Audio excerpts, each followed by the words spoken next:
epistemic power of the state. Hi, welcome back. In the modern world, many political problems are complex. There are many moving parts, and one often has to be an expert just to understand the details with respect to, say, global warming or national defense, or maintaining an efficient transportation infrastructure, or insurance regulation, public health, energy policy, finance regulation, or tax law. These are all really complicated, really technical areas of law and policy.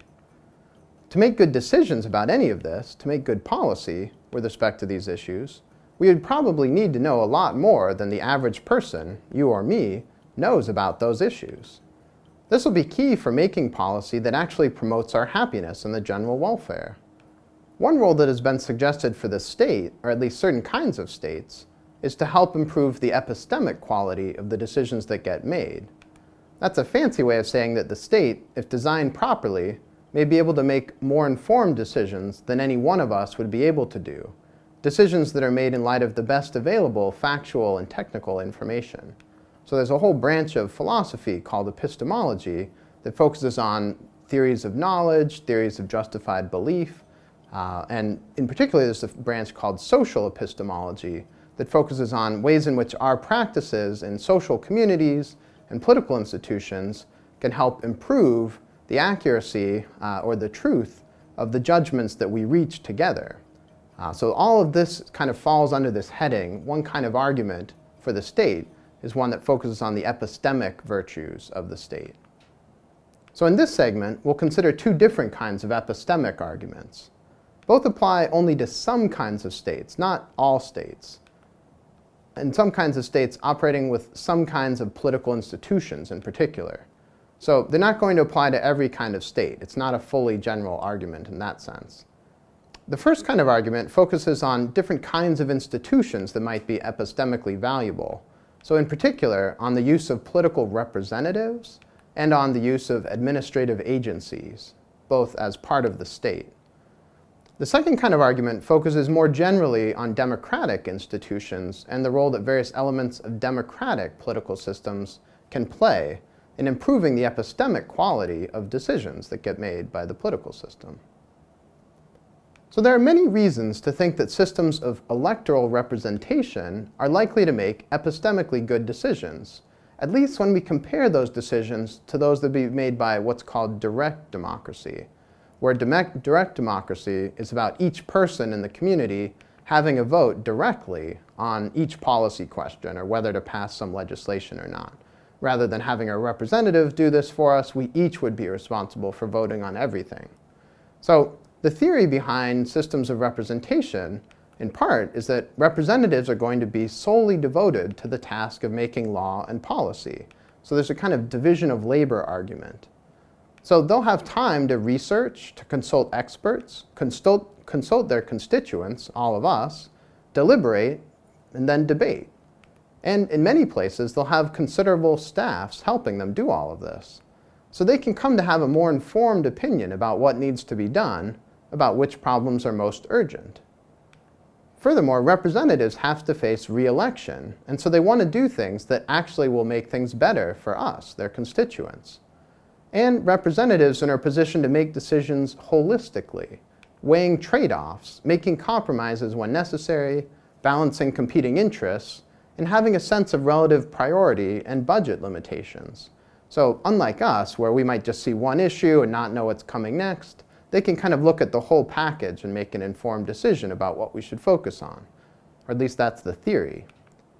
All of this allows for the views of individual citizens to be refined and enlarged, in James Madison's phrase.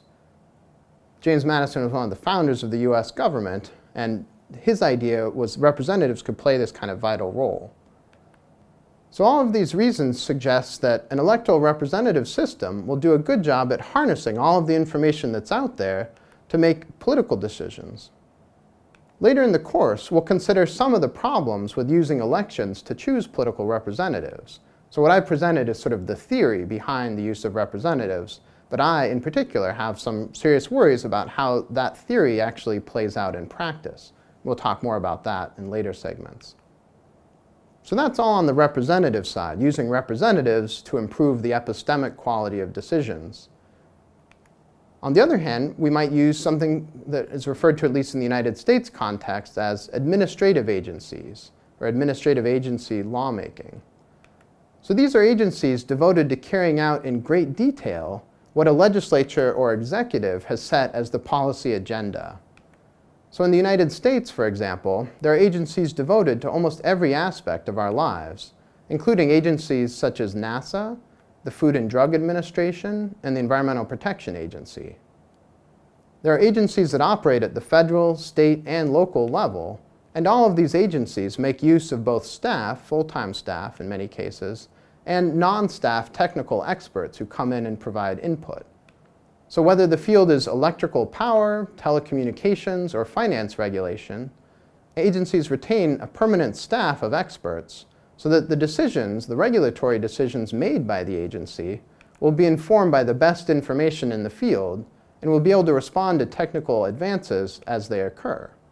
So these administrative agencies are seen as somewhat technocratic bodies in some cases, where the people in those institutions aren't necessarily political advocates as much as they are experts on some field and help to make informed policy. So with both representatives and with administrative agencies, these are specific institutions that can improve the general welfare or the happiness of all of us by helping make informed decisions on our behalf. Of course, some object to institutions of this sort on the grounds that they might intervene excessively in people's lives, or that they can serve as a kind of paternalistic overlord. Here in the US, they refer to that as the nanny state, where they refuse in some ways to let us make our own decisions about these things and come in as experts, trying to say, well, we shouldn't allow this or we should allow that. So we'll consider some of these concerns in later segments. Moving from these specific institutions of the state that might be epistemically useful, there are several arguments that point out the general epistemic benefits of states that operate democratically. So there's been a significant increase in defending democratic institutions on epistemic grounds, on the grounds that they do a better job at creating and responding to factual information, at pooling wisdom that might be held in part by some of us, even if not by all of us, and by making reality-based decisions. All of these might be better than various non-democratic alternatives. There are many different arguments offered in this vein, but they center around three dominant elements. First, the value of public and transparent deliberation and explicit public reasoning. Second, the value of cognitive diversity and inclusivity, particularly including all informationally relevant vantage points and perspectives. And third, the value of wisdom pooling and mechanisms that allow for the aggregation of disparately held information. So the suggestion is that democratic norms will yield significant epistemic benefits. Democracy is inclusive. Democracy, in some cases, promotes reasoning and deliberation. And democracy allows for information aggregation. In some respects, all of this sort of harkens back to very old ideas, going back even to Aristotle in his Politics. So Aristotle lived in ancient Greece from 384 to 322 BCE, and is widely regarded as one of the greatest philosophers ever. So he writes in Politics, "The principle that the multitude ought to be supreme rather than the few best is one that is maintained, and though not free from difficulty, yet seems to contain an element of truth. For the many, of whom each individual is but an ordinary person, when they meet together, may very likely be better than the few good, if regarded not individually, but collectively. Just as a feast to which many contribute is better than a dinner provided out of a single purse. For each individual among the many has a share of virtue and prudence, and when they meet together, they become in a manner one man, who has many feet and hands and senses. That is a figure of their mind and disposition. Hence the many are better judges than a single man of music and poetry, for some understand one part and some another, and among them they understand the whole." This feast analogy has been used to support democracy, on the grounds that although each of us may be limited in what we know, together we bring a lot to the table. A natural worry is that whether, even so, it might make more sense to have experts make the decisions, at least if we are concerned with getting decisions made in light of the best information available. That was sort of the suggestion above with administrative agencies. Aristotle himself considers this worry. He writes, "On the other hand, the popular form of government involves certain difficulties. In the first place, it might be objected that he who can judge of the healing of a sick man would be one who could himself heal his disease and make him whole, that is, in other words, the physician. Secondly, does not the same principle apply to elections? For a right election can only be made by those who have knowledge. Those who know geometry, for example, will choose a geometrician rightly, and those who know how to steer, a pilot. And even if there be some occupations and arts in which private persons share in the ability to choose, they certainly cannot choose better than those who know. So that, according to this argument, neither the election of magistrates nor the calling of them to account should be entrusted to the many." So this is a kind of objection that Aristotle is thinking about to what he said about the feast. Later in the course, we'll consider arguments in this vein that worry about the knowledge and competence of voters. So Aristotle says two things in response to this thought about expertise.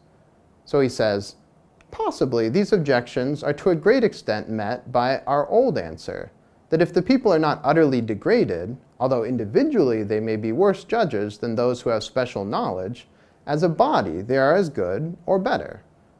But we still are not really told by Aristotle why this should be the case.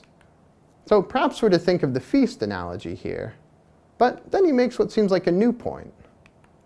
Moreover, there are some arts whose products are not judged of solely or best by the artists themselves, namely those arts whose products are recognized even by those who do not possess the art. For example, the knowledge of the house is not limited to the builder only. The user, or in other words, the master of the house, will be even a better judge than the builder, just as the pilot will judge better of a rudder than the carpenter, and the guest will judge better of a feast than the cook.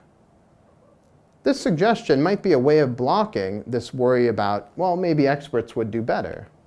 Perhaps the many, the people, are the best judge of the results of the art of politics. In the next segment, we will consider some modern developments of these ideas and modern arguments with respect to the sort of epistemic virtues of democracy.